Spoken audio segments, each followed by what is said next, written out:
The June sun hung high over the university's outdoor amphitheater, casting a warm glow over rows of neatly arranged white folding chairs. Parents and family members filled the seats, some chatting animatedly, others adjusting cameras and phones to capture every moment. I adjusted my own camera carefully, angling it just right to catch Daniel as he walked across the stage. After 4 years of late-night studying, countless applications, and juggling 2 part-time jobs while maintaining a 3.8 GPA, this day belonged to him. I had seen him struggle through calculus at 2 a.m., seen him sacrifice parties and social events for long hours with textbooks. Today, all of that effort would culminate in one triumphant walk across that stage. As the graduates lined up, a familiar voice interrupted my thoughts. "Is this seat taken?" I turned to see my sister Monica, with her son Brandon trailing behind, eyes glued to his phone. She wore oversized sunglasses and carried a designer bag I suspected she hadn't paid for. I gestured to the seat beside me. "It's saved for Daniel's girlfriend. But you can squeeze in," I said, moving my purse. Monica plopped down with a dramatic sigh. "Brandon's exhausted. 3 interviews this week," she said. "That's great," I replied absently, my attention already on the sea of blue and gold caps forming a line. Daniel's smile shone even from a distance. Monica shook her head. "It would be better if any of them actually hired him. The job market is so unfair for young people. Not everyone has connections." I ignored her subtle jab. For 20 years, she had perfected the art of implying that any success I or Daniel achieved was simply luck, while her hardships were noble and deserving of recognition. The ceremony began. Speeches about bright futures and changing the world echoed through the amphitheater. When the names were called, I held my camera ready. Daniel Martinez, graduating summa cum laude, Bachelor of Science in Computer Engineering. Daniel walked across the stage with a confidence that made my chest swell. I could see the years of effort etched into his features, every late-night study session, every sacrifice paying off. As he received his diploma, I felt a surge of pride so strong it nearly choked me. After the ceremony, Daniel found me among the crowd, Emma by his side. "Mom, I did it," he said, eyes shining. I hugged him, tears spilling over despite my best efforts. "I'm so proud of you," I whispered. Monica, ignoring the moment, stepped forward. "Let me see that diploma." Brandon remained on his phone, oblivious. "Computer engineering is one of the easier tech degrees, right?" she remarked, smirking. Daniel's smile faltered slightly. "Actually, it's highly competitive." "If you say so," Monica replied, turning to Brandon. "Put that phone away. Show some respect for your cousin's participation trophy." Emma squeezed Daniel's hand tightly. I knew that look. She had been with him through all the late-night study sessions, every internship rejection, every moment of doubt. "We're heading to Mario's for lunch," I announced, trying to lift the mood. "It's my treat. Emma's parents are meeting us there." "Oh, we're coming too," Monica decided on the spot. "Brandon needs a good meal. He's been surviving on ramen because of his job search." At the restaurant, I had reserved a private room and pre-ordered Daniel's favorite dishes. Congratulations banners decorated the walls, and a small cake waited for the end of the meal. The tables were set with care, white linens and fresh flowers in tiny vases. This celebration was for Daniel, and I wanted it to be perfect. Once seated, the waiter brought water and menus. True to form, Monica began complaining about the parking, the temperature, and the chair cushions. Brandon stayed glued to his phone, scrolling endlessly without looking at anyone. Emma's parents arrived shortly after, smiling warmly and handing Daniel a gift. "This is for the graduate," her father said. Daniel opened the package to reveal a leather portfolio and a generous gift card. "It's for professional wardrobe and interview expenses," Emma's mother explained. Daniel's eyes widened in surprise. "I've got something for you too," I said, handing him an envelope. Daniel opened it to find a $1,000 gift card for an advanced programming certification he had been eyeing. Tears welled up in his eyes. "Mom, this is too much," he whispered. "You earned every penny," I said firmly. "You've worked so hard for this." Brandon finally looked up from his phone. "Some people get everything handed to them," he remarked.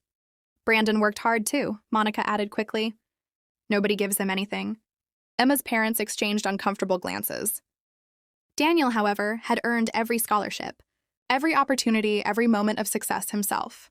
Before I could intervene, Brandon reached across the table and snatched Daniel's gift card. "I deserve this. I've been job hunting for months while Golden Boy here probably has offers." "Lined up," he said, grinning. Everyone froze. Monica laughed, waving it off. Oh, Brandon, you're terrible. Daniel will have plenty in his tech career. He'll survive. Brandon needs this more. I felt Daniel's joy drain away. 4 years of dedication, countless sacrifices, and now his own cousin had stolen from him on his graduation day. I calmly walked over to Daniel, hugged him tightly, and whispered, "Let it go." Emma's jaw tightened as she watched, and her parents exchanged worried looks. Daniel wiped his eyes, trying to regain composure. Monica clapped cheerfully. See? Family harmony is more important than money. The rest of the lunch passed in tension. Daniel barely touched his food. Brandon smirked at his phone. And Monica kept talking about the difficulties in her son's life. That evening, as the sun dipped low, Daniel retreated to his room, the joy of his graduation thoroughly tainted. I sat in my office, quiet except for the hum of the refrigerator and distant traffic.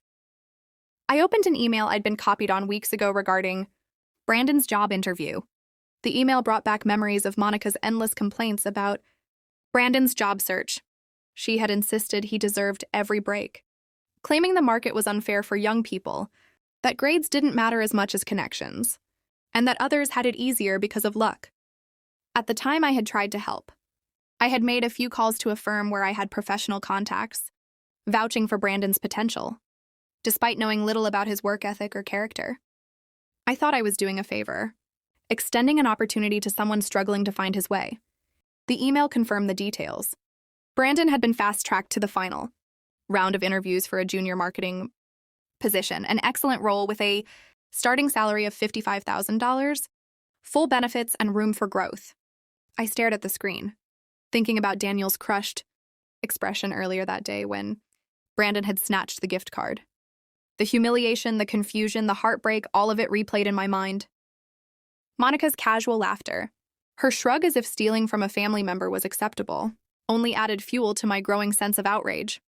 I opened a new email and typed carefully, choosing each word with deliberate precision. Dear Patricia, I hope this message finds you well. After recent interactions and further consideration, I must withdraw my recommendation for Brandon Walsh for the junior marketing position. Based on recent observations of his behavior and character, I cannot, in good conscience, endorse his candidacy. I sincerely apologize for any inconvenience this may cause in your hiring process. Please cancel the scheduled interview. Best regards. My name. I attached a brief note emphasizing that the decision was entirely my responsibility and hit send before I could second-guess myself. I closed the laptop and went to check on Daniel. He was still awake, staring at the ceiling. Mom, his voice cracked. Why did you let him do that? I sat on the edge of his bed, just like I had when he was small. Because some lessons need to be learned, Daniel. Some people need to understand that actions have consequences. I don't understand. You will, sweetheart. Now get some rest. Tomorrow is a new day. Monday morning came quietly. I was brewing coffee when my phone erupted with multiple calls. Monica's name flashed on the screen repeatedly. I finally answered. What did you do? She demanded, her voice sharp and frantic. What did you do to Brandon? Good morning, I said calmly, taking a sip of coffee. The company called him. They canceled his interview. His dream job, gone. You did this. You're the only one with connections there. I remained composed. Am I? Or did he destroy the opportunity himself? Monica's voice rose in panic. No, networking matters. Hard work matters. You sabotaged him over a stupid gift card. Let it go, I replied evenly. It's just a job. He'll find other opportunities. But Daniel needed that gift card for something important, something he earned. You're destroying his future, she shouted. You can fix this. Call them back. The point isn't the gift card, I said firmly. Brandon made choices that reflected entitlement, dishonesty, and disrespect. These are things he needed to learn before entering the professional world. The company has strict policies about recommendation withdrawals, and this will be part of his record there. Monica went silent for a moment, and I continued. Some lessons are more valuable than comfort. Daniel worked hard to earn everything he has. Brandon took something that wasn't his, and you defended it. That behavior cannot be rewarded if he hopes to succeed in life. I could hear Brandon in the background, panicked. Mom, call them. I can apologize. I'll return it. Actions have consequences, I said, firm yet calm. It's time he learned that the world doesn't bend to entitlement. If he wants success, it has to be earned. And Monica, enabling that behavior doesn't help anyone. Daniel, having overheard the conversation, came into the kitchen.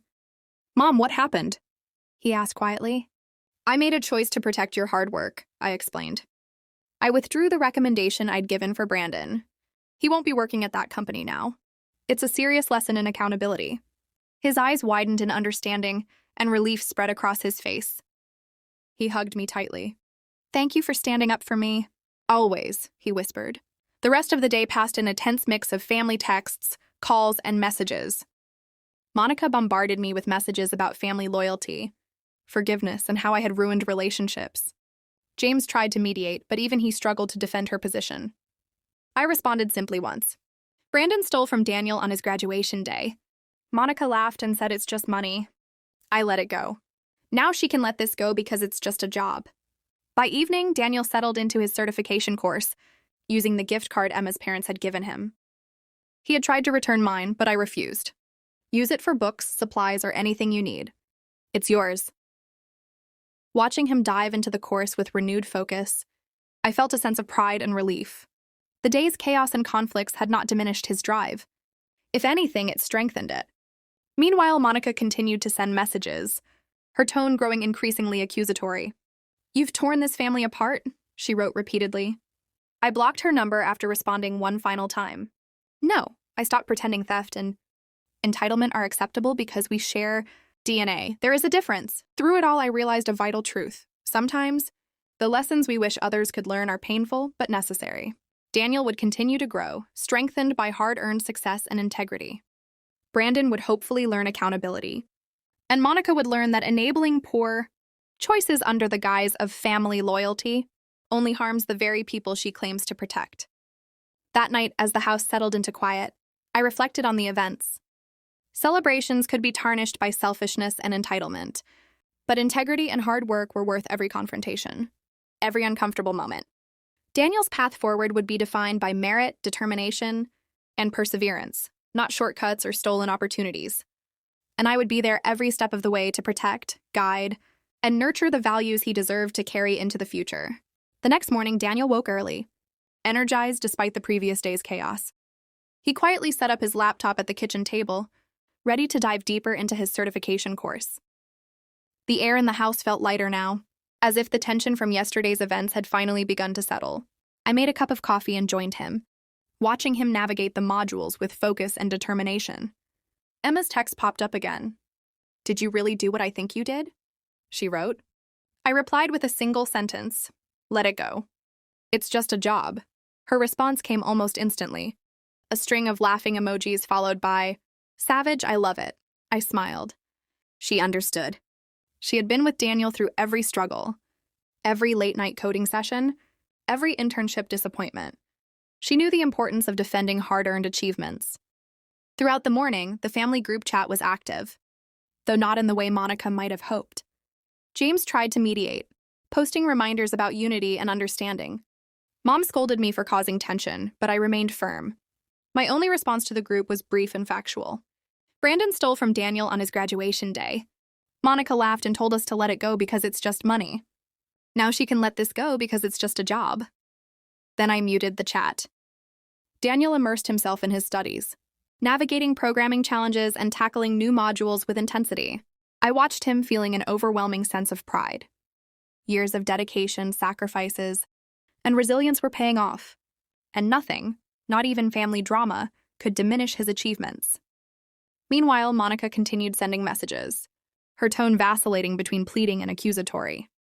She didn't seem to understand that the lesson was not about punishment, but about accountability and integrity. Brandon's choices had consequences, and enabling them only perpetuated entitlement. I had made a decision to teach both of them that actions carry weight, whether in personal relationships or professional endeavors. Daniel paused, looking up from his laptop. "Mom, I don't know what I would have done without you," he said quietly. "Thank you for protecting me, even when it wasn't easy." I smiled and ruffled his hair. "I'll always protect what you've earned, Daniel. Integrity is worth defending no matter the challenge." As the afternoon progressed, I prepared a simple celebratory snack for Daniel. It wasn't the elaborate meal I had planned for the restaurant, but it was filled with care. Small sandwiches, fruit, and his favorite chocolate bars lined the counter. Daniel and Emma joined me, a quiet celebration of achievement and perseverance. They didn't need the drama or the family conflicts to appreciate the moment. Later, Daniel reflected on the events of the previous day. I still can't believe Brandon would just take the gift card in front of everyone, he admitted. And that Monica laughed. It should have ruined the day entirely. It would have, I said, if I hadn't stepped in. Some lessons are hard, but they're necessary. Brandon needed to see that entitlement has consequences. And sometimes, standing up for what's right is more important than avoiding conflict. Emma nodded in agreement. I'm glad he has you in his corner. Some people never get the guidance to understand these lessons. By evening, Daniel had completed the first 2 modules of his certification course. His determination was palpable. I could see that yesterday's events, while painful, had reinforced his resilience. Hard work, perseverance, and integrity weren't abstract concepts anymore. They were lived experiences shaping his future. Monica's messages continued, growing increasingly desperate. She insisted I call the company to undo the damage or convince them to give Brandon another chance. I ignored her. Actions once taken have consequences. It was not my responsibility to shield others from the outcomes of their choices, especially when those choices involved dishonesty and disrespect. Daniel, oblivious to Monica's ongoing complaints, continued his course focused and calm. Emma stayed by his side, offering quiet encouragement. I sat back, letting them work, feeling a sense of satisfaction. The lesson had been delivered without malice, but with clarity and purpose. Sometimes protecting the integrity of hard-earned achievements required tough decisions. As night fell, the house quieted. Daniel finally closed his laptop, stretching after hours of intense study.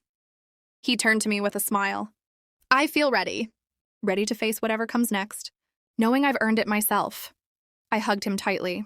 And you will. Always remember, Daniel, nothing worth having comes without effort and perseverance.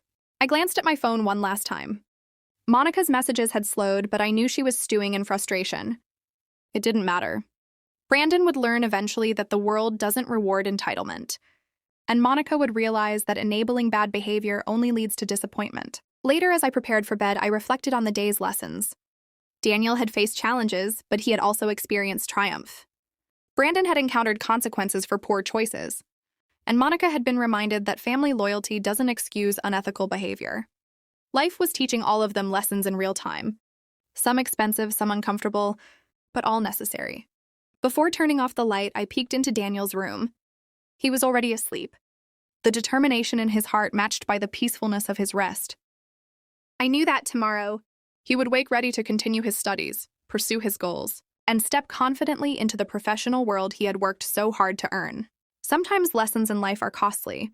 Sometimes they come at moments when you least expect them.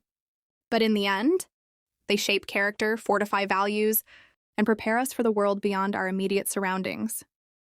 Daniel's future was bright, earned with sweat, tears, and integrity. Brandon had a long road ahead to understand responsibility. Monica would learn eventually that enabling bad behavior harms more than it helps.